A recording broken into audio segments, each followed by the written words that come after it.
first one we're going to show is going to be a R.A.D style method. When the rescuer comes up, the first thing he's going to do is, just like in the other rescues, is he wants to take care of himself first. He does address the victim as he goes up to make sure that medically everything is fine. He's going to check his harness as he goes past, and then he's going to put himself in the descent. He's going to prepare himself for the rescue. Then he's going to address the victim and do what he has to do with the victim.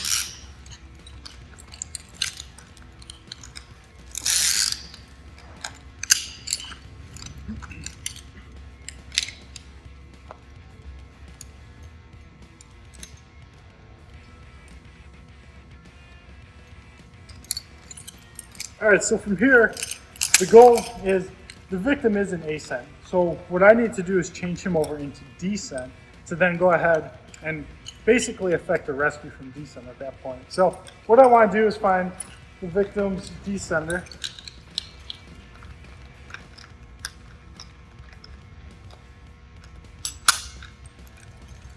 And from there, I'm going to take that, I'm going to connect that into their sternal connection point. Now at this point, their main line is loaded, so I wouldn't be able to rig the clutch into that point. But what I can do is take this and I can rig it into what is their backup line currently. Okay, from there, I want to get as much of the stretch out as possible. So what I've done is I've added a connection point onto his belay line. So we have 2 points there, one here. I'm going to take their ASAP and transition it over to their, what would be main line currently, okay?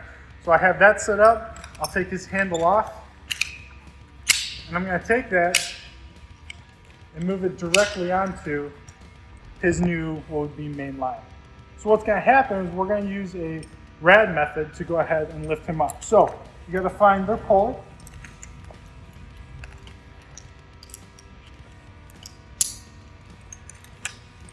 And all while doing this, I like to keep my knees out a little bit to visualize everything that's going on.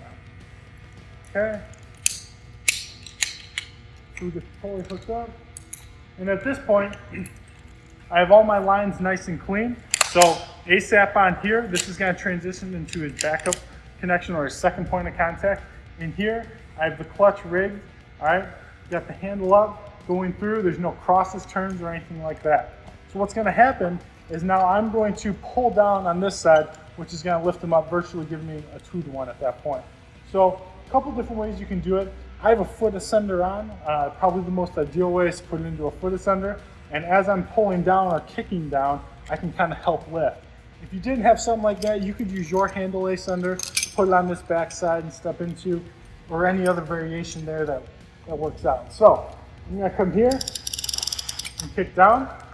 I like to kind of hold, the device itself is going to hold its progress as we're going, but as you look and see, I got the stretch out, okay, because this is still there. So I'll go through, do one more reset, lift, and at that point, that second lift after I got the stretch out is what actually got him out of his crawl, actually defeated the cam net. You see what he initially did is he took that ASAP off and he put it back onto this rope set that was the initial my main line. And that's again just to make sure that you have something on this one, because it would be a failure if you lifted up, took the crawl out, and there's nothing on this line. So taking the ASAP off and putting it back on the other line, you don't have to worry about it later on. It's virtually just me changing him over and then rescue from descent in its simplest form. So I'll take that, I'll clean him up. So now, like I've always done with all my rescues, I was good prior to. I got him into a point of being disconnected. All right, so I'll go through and hook up my rescue strap. Okay, it's going to come off the spine side of my descender carabiner, and that is going to go into his sternal connection point to try and keep him upright, like we stated in previous videos. All right, that's one point of connection. I'm going to take my adjust lanyard, go into the same spot, take the slack out. Okay, at this point, since I added 2, I can take off this one to make sure it doesn't get in the way. And then from here, I will lower him onto my system.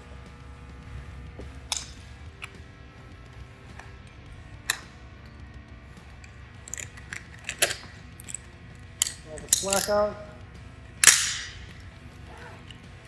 Take the device. At this point I can clear his ropes out from where we're at, or from where we're working. And with the clutch itself, you don't have to have a friction carabiner. We found it ideal to always use it.